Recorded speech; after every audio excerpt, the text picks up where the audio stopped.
leur métier à l'extérieur. Non, frère. Dieu ne t'a pas appelé pour que tu continues de rester sur la chaise qui te permettait d'exercer la mendicité spirituelle, la faiblesse spirituelle. L'heure est venue pour toi de laisser la chaise roulante et de rentrer dans le royaume de Dieu, parce que c'est là qu'on adore. Frères et sœurs, le temps est avancé, la nuit arrive. Tu t'es converti depuis longtemps. Tu es à l'église depuis... J'ai beaucoup de choses à dire. Il y a beaucoup de choses qui montent, n'est-ce pas, dans mon cœur. Mais je vais respecter l'orientation du Saint-Esprit. Le temps est venu pour toi, n'est-ce pas, de fixer les regards vers Yehoshua, le Fils.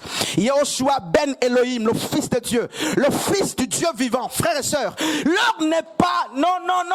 L'heure n'est pas, frères et sœurs, à demander les prophéties. L'heure n'est pas, frères et sœurs, à connaître le lendemain. L'heure, non, nous sommes à l'heure de la prise de conscience pour quitter le fauteuil.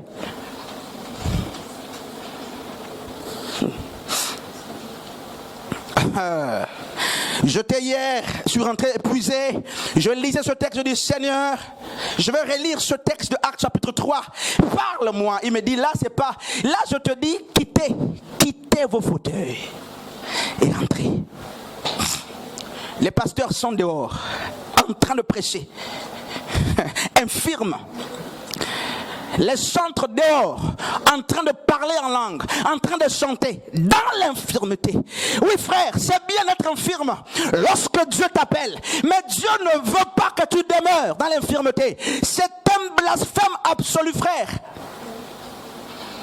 Qu'est-ce que tu retiens, Sharon? Maman, tu sors d'Orcas, tu es assise, elle est où, là. Tu es assise sur quel fauteuil? Ma Anne. Pasteur Frédéric, il y a un fauteuil, Dieu insiste, le fauteuil, frère, le fauteuil du paralytique, ce jour-là, n'a pas vu les adeptes des prophéties.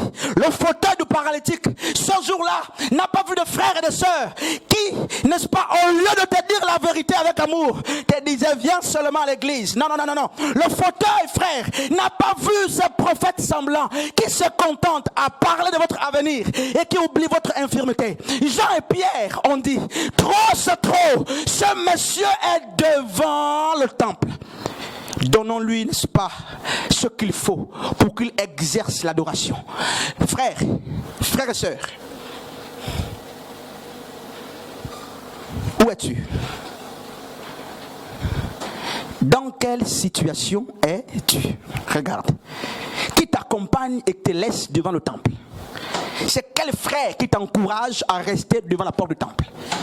C'est quelle sœur qui t'encourage à rester devant le temple? Et le plus souvent, ce sont les prédicateurs qu'on aime. Parce que tu es dans la débauche, on ne te parle pas. Parce que tu es dans le mensonge, on ne te parle pas. Alors frère, tu seras béni. Le temps viendra où le péché va partir. Il y a un temps pour tout. Non, il y a un temps pour tout, frère. Il y a un temps. Je suis jeune, je suis immature, nouveau converti, 3 ans. Tu es nouveau converti, 3 ans. Frère et soeur, lève-toi de l'immaturité. Non, viens prêcher. Non, frère. Viens parler. Non, frère. Viens chanter. Je suis jeune. Viens prier. Je suis jeune. Viens prêcher. Je viens de me convertir. Quand vous calculez 8 ans, pourquoi il est en train d'exercer dehors? C'est ça. Et il est là à l'église dehors. Ils sont à l'intérieur mais à l'extérieur. Regardez leur manière de vivre. L'église est devenue comme ce paralytique, frère. Tout le monde se lève dimanche, mais s'arrête là-bas. Ici c'est vide. Nous sommes là plein. C'est vide ici. Vide. Pourquoi? Parce que ton manque de pardon t'a gardé à la porte. Mais tu es pentecôtiste avec un gros foulard. Les pentecôtistes, frères, les grands foulards, c'est ça non? Les foulards ou tout ça, les écharpes qu'on met sur la tête, n'est-ce pas? Vous les voyez chaque dimanche. Non, frère, blanc. Mais quand vous vérifier, ils sont à la porte là-bas, tous. Les catholiques avec la nouvelle, le chapelet, tout ça. Vous les voyez avec rakakakaka, n'est-ce pas, en train de faire la nouvelle, matin, midi, soir, catholique, dehors. Tu es là-bas à la porte. Les éveillés, frère, le parler en langue, frère, parfois inspirés de Satan, ils sont dehors. Pourquoi? L'amour de Dieu n'est pas dans leur cœur. Dehors. Mais tu es bien habillé chaque dimanche. Ça c'est quelle vie, frère? Et tu vois que tu auras du mal à attirer. Tu auras du mal à attirer. Pourquoi? Mais parce que tu es sur le fauteuil roulant. L'aumône. L'aumône. Que Dieu préserve ma langue, frère. L'aumône. L'aumône c'est quoi? L'aumône pour toi là c'est quoi? Non frère, toi-même tu peux te répondre. C'est quel aumône que tu demandes pour vivre? Au lieu de soigner ton handicap là, c'est quoi l'aumône que tu demandes? Les études, pour que l'homme n'a pas tes études. C'est ça frère. Voici l'aumône. Et la chaise qui t'a gardé assise, les études, et les gens donnent l'aumône. C'est l'aumône. Donnez-moi l'aumône. Donnez-moi l'aumône. Donnez-moi l'aumône. C'est quoi l'aumône frère? Je veux que tu te répondes toi-même. Et je sais que tu t'es répondu. Est-ce que c'est la débauche, frère, qui est devenue l'aumône? Tu peux te répondre.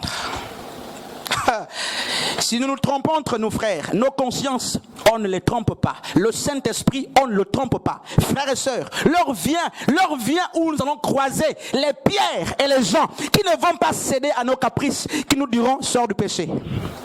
Amen. Guéris ton infirmité, frère.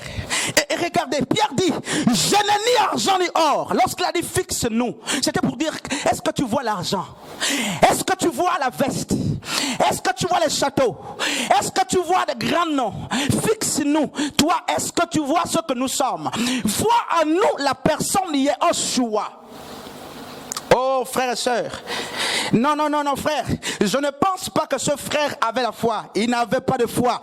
La preuve, il ne les fixait pas pour marcher, il les fixait pour recevoir l'aumône. Écoute mon frère, ma sœur, même si tu n'as pas de foi, le temps viendra où ce sera notre foi qui fera.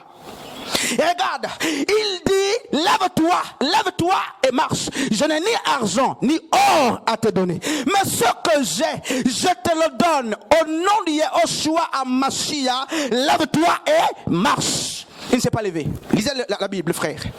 Il ne s'est pas levé. Vous voyez ça, frère, homme de Dieu? Le pasteur Frédéric a prêché longtemps, a dit lève-toi. Non, la sœur ne se lève pas. Lisez l'histoire dans les lignes. Les anciens prêchaient, quittez le mal, personne ne veut quitter. Aïe, il n'y a pas la foi, frère. Mais ce jour-là, je termine en quelques minutes. Ce jour-là, ce n'était pas fonction de la foi du paralytique. Pierre a dit trop, c'est trop. Pierre, allez, lève-toi, frère. Il y a des gens qui vont se lever parce qu'on les saisira par la main. Il faut à un moment donné employer la violence dans la maison du Seigneur pour que les gens se lèvent. La force. L'épée de Dieu, le marteau qui brise le roc. Écoutez frère, viens frère Teddy, viens frère Teddy, viens, regarde, assieds un peu là s'il te plaît. Ce qui se passe c'est quoi? Oh, je vais même fermer cette Bible là une bonne fois pour finir. Hein? Enlève ça d'abord, tout ça c'est, laisse d'abord, n'est-ce pas? Et ils ont vu mon frère, mes frères et sœurs, un homme sans foi. La foi de ce frère était basée sur l'aumône. Sa foi s'exerçait sur l'aumône. C'est pourquoi lorsque les hommes de Dieu disent regarde-nous, oh, quand je rentre dans le contexte et dans l'esprit de Pierre et dans l'esprit de Jean, il disait regarde, quel nom vois-tu sur nous? Yehoshua. Et le frère est là. Les apôtres de l'agneau ont dit nous n'avons ni argent ni or. L'argent et l'or c'est la flatterie, c'est les biens matériels. Ils n'avaient pas ça. Mais ils disent quelque chose de très fort, frère. Ils disent quelque chose. Ce que nous avons. Alors, homme de Dieu, il n'avait ni argent, ni or. Je n'ai ni argent, ni or à t'offrir, mon Dieu. Alléluia. Mais il y a quelque chose qui dit après. Mais ce que